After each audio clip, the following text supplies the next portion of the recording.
अब मैं माइक अनवर जलालपुरी साहब, मेरे दोस्त जो बहुत विषम परिस्थितियों में यहाँ हाजिर हुए हैं, वो आए हैं मेरे निमंत्रण पे आप लोगों को के सामने कुछ कहने के लिए और हमारा संचालन करने के लिए। डॉक्टर अनवर जलालपुरी साहब आइए। मैं हाजिर हो गया।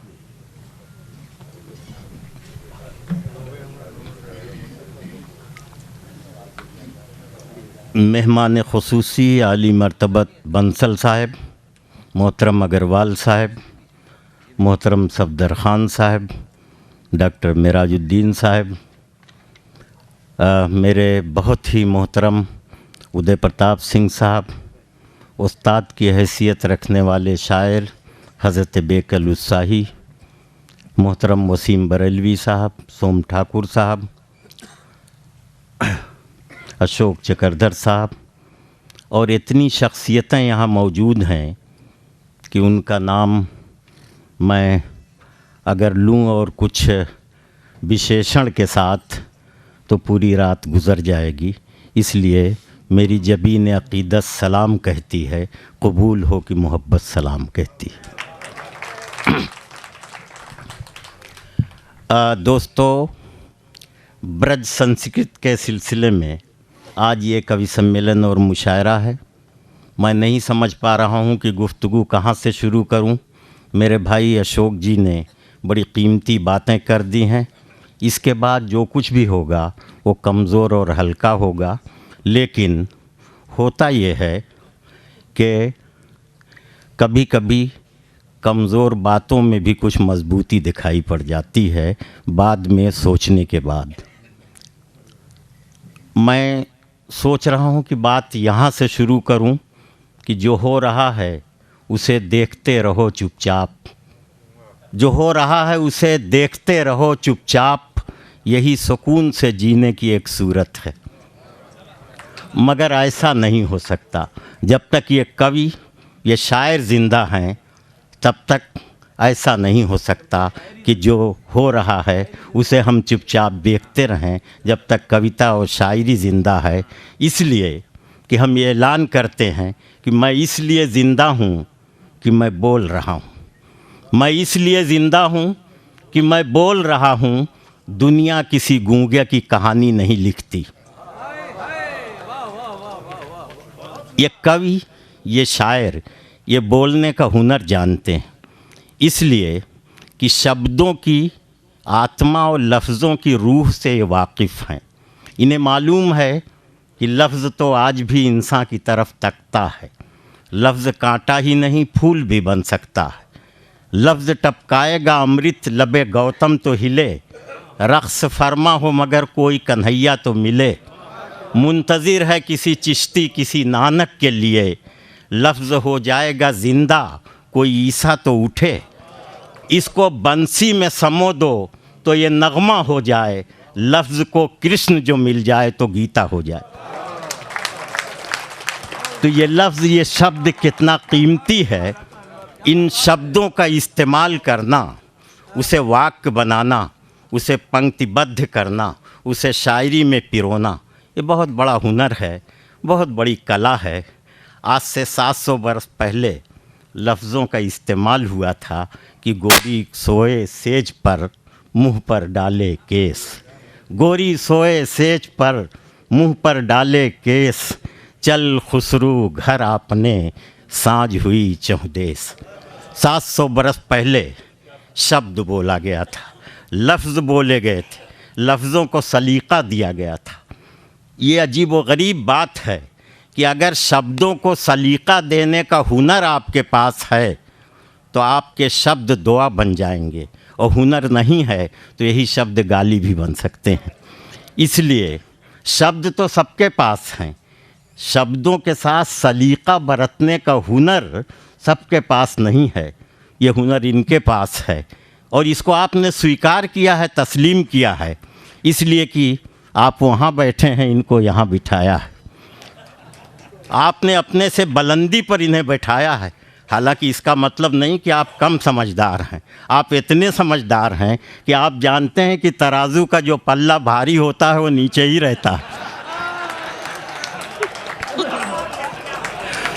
तो आपने हमें इज्जत दी है, लेकिन आपने अपनी ज़हानत और टैलेंट का भी इस्तेमाल किया है कि हम ये समझा करें कि ये इज्जत यूं ही नहीं मिली है। तो दोस्तों, मैं ये कह रहा था कि ये लफ्ज़, ये शब्द आज से 700 साल पहले ब्रज की धरती पर उस शायर, उस कवि ने बोले थे जो हिंदी का भी पिता है और उर्दू का भी बाप है, यानी अमीर खुसरू।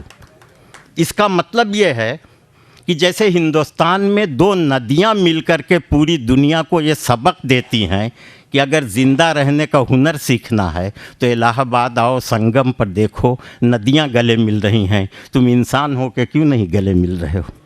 अमीर खुसरू ने हमें ये बता दिया कि वही स्रोत हैं, वही सरचश्मा हैं, हिंदी का भी उर्दू का भी।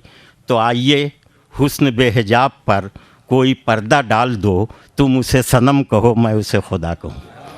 तो आइए अमीर खुसरू की तस्वीर लगा ली जाए, अपनी आँखों में, अपने दिल में, अपने सीने में महफूज कर लिया जाए, और आप ये कहें कि ये हमारे हिंदी के पिता हैं, हम ये कहें कि हमारे उर्दू के बाप हैं। तो किसी न किसी पॉइंट पर तो हमें मिलने के लिए मजबूर होना पड़ेगा, इसलिए कि दुनिया इतनी सिमट गई है कि अब नफ़रत की गुफ्तगू करने वाले जो हैं उनकी कब्रें खुद चुकी हैं, उनका कफन सिला जा चुका है। अब नफ़रत की गुफ्तगू करने वाले इस दुनिया में, उनके लिए रहने की कोई जगह नहीं है। अब सिर्फ़ मोहब्बत की गुफ्तगू करने वाले लोग रहेंगे, और शायरी मोहब्बत है, प्यार है। ब्रज के सिलसिले में अभी बड़ी बातें हमारे अशोक भाई ने कही। उर्दू में दो लफ्ज़ है, एक लफ्ज़ है मोहब्बत, एक लफ्ज़ है इश्क। इश्क जो है ये मोहब्बत से बहुत बुलंद चीज़ है। मोहब्बत में कहीं न कहीं लालच और हवस भी हो सकती है, इश्क में लालच और हवस हो ही नहीं सकती। इसलिए जो हमारा सूफिज़म है, तसव्वुफ़ है, उसमें मोहब्बत का लफ्ज़ नहीं इस्तेमाल हो रहा है, इश्क का लफ्ज़ इस्तेमाल हो रहा है। इसलिए कि वहाँ कोई लालच, कोई हवस नहीं, सीधे सीधे रूह का रिश्ता, आत्मा का रिश्ता, परमात्मा से जुड़ने की एक ख्वाहिश है, एक तमन्ना है, एक आरज़ू है। तो पूरा ब्रज जो है वो दरअसल इंसान के दिल, उसकी रूह और उसके दिमाग के इश्क का जो नक्शा है, उसकी तस्वीर का नाम ब्रज की शायरी है। और पूरी ब्रज की शायरी को अगर आप पढ़ें तो उसमें इतना रस है, इतना प्यार है कि आप ये महसूस करेंगे कि ये शायरी नहीं हो रही है, बल्कि एक बूंद शहद से कोई शख्स समुंदर के सारे खारे पानी को मीठा बनाने की कोशिश कर रहा। ये है ब्रज का हुस्न, ये है ब्रज की चमक, और ये है ब्रज का रस। इन शब्दों के साथ मैं अपनी जबीन अक़ीदत ख़म कर रहा हूँ, अपना सर झुका रहा हूँ ब्रज के कल्चर के सामने, उसकी तहज़ीब के सामने, उसके रस के सामने, उसके नग़मे के सामने, उसके हुस्न के सामने, उसके प्यार के सामने, जिसमें अमीर खुसरू भी हैं, सूरदास भी हैं। आइए इन दोनों को सलाम करें, आइए हाथ उठाएं हम भी, हम जिन्हें रस्म दुआ याद नहीं, हम जिन्हें सोज़ मोहब्बत के सिवा कोई बुत, कोई खुदा याद नहीं। आइए हाथ उठाएं हम भी। मेरा ख़्याल है गुफ्तगू ख़त्म हो गई, काम भर की हो गई। उदय प्रताप जी भी खुश हो गए होंगे कि उन्होंने सही आदमी को बुला लिया है। हैं, हालांकि अभी एक शेर मुझे याद आ रहा है कि मैं अभी से क्यों उसे खुद ही बेवफ़ा कहूँ, मंजिलों की बात है रास्ते में क्या कहूँ। मैं 3 दिन से टीवी देख रहा था, 3-4 दिन से सारी कमेंट्री सुन रहा था, और मुझे ये लग रहा था कि काश इन कमेंटेटर्स को मैं ये शेर सुना देता कि मैं अभी से क्यों उसे खुद ही बेवफ़ा कहूँ। मंजिलों की बात है रास्ते में क्या कहूँ, बम्बई में क्या कहा गया, हुमायूं के मकबरे पर क्या कहा गया, पार्लियामेंट में क्या कहा गया। काश हम इतना इंतज़ार कर लेते कि दुनिया का बड़ा आदमी जब बोलता है तो वक्त बोलता है।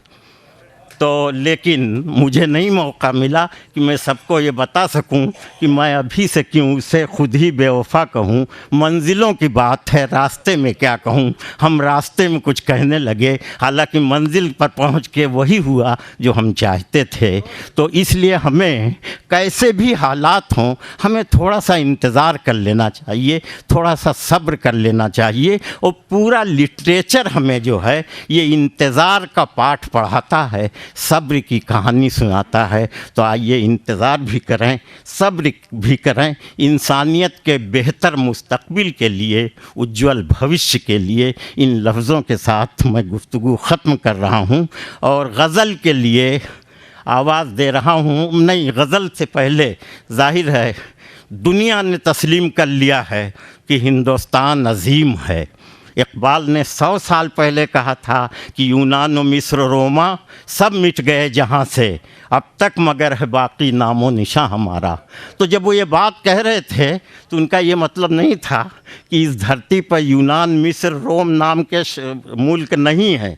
उनका मतलब ये था, मकसद ये था कि ये सारे मुल्क जो बड़े मुल्क रहे हैं, आप तारीख़ इतिहास पढ़िए तो इन मुल्कों ने कोई 1 सदी या 2 सदी में बड़ी शख्सियतों को पैदा किया। 2500 साल पहले यूनान ने 3-4 बड़ी शख्सियतों को पैदा किया था। उसके बाद पूरा 2000 साल खाली है, कोई एक नाम ऐसा नहीं है जो दुनिया के सामने रखा जा सके। मगर हिंदुस्तान की कोई सदी, कोई शताब्दी ऐसी नहीं है कि उसने ऐसी शख्सियतों को न पैदा किया हो जिन्हें पूरे वर्ल्ड ने विश्व गुरु तस्लीम किया हो। इसलिए इकबाल ने कहा था कि यूनान व मिस्र रोमा सब मिट गए जहाँ से, अब तक मगर है बाकी नामो निशां हमारा।